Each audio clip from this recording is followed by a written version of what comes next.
ক্ষমতায় থেকে শেখ হাসিনা এমন কিছু কাজ করেছেন যা বাংলাদেশের মানুষের জীবনকে অনেক অনেক সহজ করে দিয়েছে। কৃষকদের সার সরবরাহ সহজীকরণ, যোগাযোগ ব্যবস্থার আমূল পরিবর্তন, সমুদ্র সীমা বিজয় সহ তার করা বেশ কিছু কাজ নিয়ে তেমন আলোচনা হয় না, অথচ এই কাজগুলো শেখ হাসিনা সরকারের অন্যতম সফলতা। শেখ হাসিনার যুগান্তকারী কিছু কাজ সম্পর্কে জেনে নেওয়া যাক। প্রথমেই কৃষি খাতে বৈপ্লবিক পরিবর্তন। বিএনপির দুই শাসনামলে দেশের কৃষি খাত নিয়ে নানা অভিযোগ ছিল।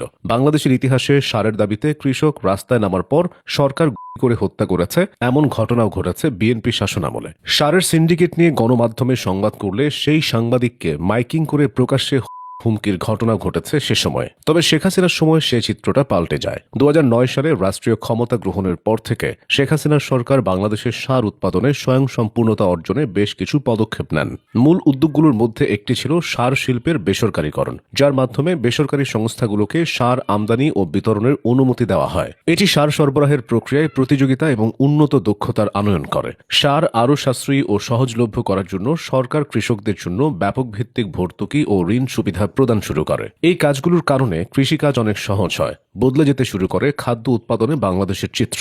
শেখ হাসিনার শাসনামলে যে কাজগুলো মানুষের জীবনে সরাসরি ইতিবাচক প্রভাব ফেলেছে সেগুলোর একটি হলো মেট্রো রেল। মেট্রো রেলের মাধ্যমে বাংলাদেশের রাজধানী ঢাকা এক নতুন যুগে প্রবেশ করে। ঢাকার দীর্ঘদিনের যানজট আর সময় নষ্ট হওয়া জীবনের যন্ত্রণা কমাতে উত্তর থেকে মতিঝিল পর্যন্ত মেট্রো রেলের যাত্রা ছিল যুগান্তকারী। এটি শুধু একটি পরিবহন ব্যবস্থাই নয়, বরং নগর পরিকল্পনা, আধুনিক নগরায়ন এবং মানুষের জীবনমান উন্নয়নের এক বিপ্লব। এখন নগরবাসীর যাত্রার সময় অর্ধেকে নেমে এসেছে আর নির্ভরযোগ্য পরিবহন ব্যবস্থা তৈরি হয়েছে। শেখ হাসিনার সময় যোগাযোগ খাতের এই পরিবর্তন শুধু মেট্রো রেলই থেমে থাকেনি। ফ্লাইওভার, 4 লেন, 6 লেন, উন্নত মহাসড়ক, রেল লাইন সম্প্রসারণ, এসবের কারণে সারা দেশের যোগাযোগ ব্যবস্থা সহজ হয়েছে।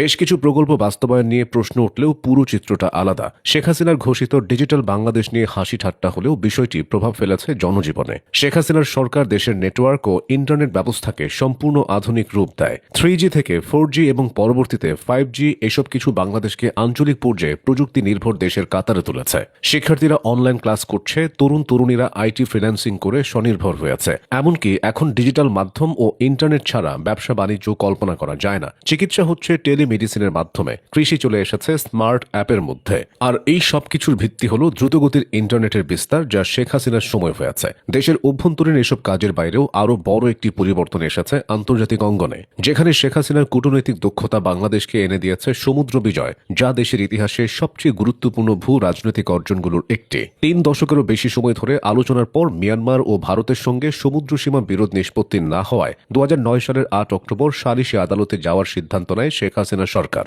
এই প্রক্রিয়ার অংশ হিসেবে মিয়ানমারের সঙ্গে সমুদ্র সীমা নির্ধারণের জন্য বাংলাদেশ জার্মানির হামবুর্গ ভিত্তিক সমুদ্র আইন বিষয়ক আন্তর্জাতিক ট্রাইব্যুনাল তথা ইটলসে মামলা দায়ের করেছিল। আর ভারতের সঙ্গে সমুদ্র সীমা নির্ধারণের মামলা দায়ের হয়েছিল হেগের স্থায়ী সালিশি আদালতে। ভারত ও মিয়ানমার সমদূরত্বের ভিত্তিতে সমুদ্র সীমা দাবি করায় বাংলাদেশের সাগর এলাকা মাত্র 130 নটিক্যাল মাইলে সীমিত হয়ে পড়ে। তবে পরবর্তীতে দুদেশের সঙ্গে সীমান্তবর্তী সমুদ্র এলাকায় দীর্ঘদিনের বিরোধ শান্তিপূর্ণভাবে নিষ্পত্তি হয় এবং এই সমঝোতার মাধ্যমে বাংলাদেশ পায় বঙ্গোপসাগরের 1,18,813 বর্গ কিলোমিটারের বেশি সামুদ্রিক এলাকা। এই বিশাল গভীর সমুদ্র অঞ্চলে মাছ, গ্যাস, তেল সহ অসংখ্য জীববৈচিত্র্য ও সম্পদের উপর পূর্ণ সার্বভৌম অধিকার প্রতিষ্ঠিত হয়, যা দেশের ভবিষ্যৎ অর্থনীতির জন্য এক অমূল্য সম্পদ।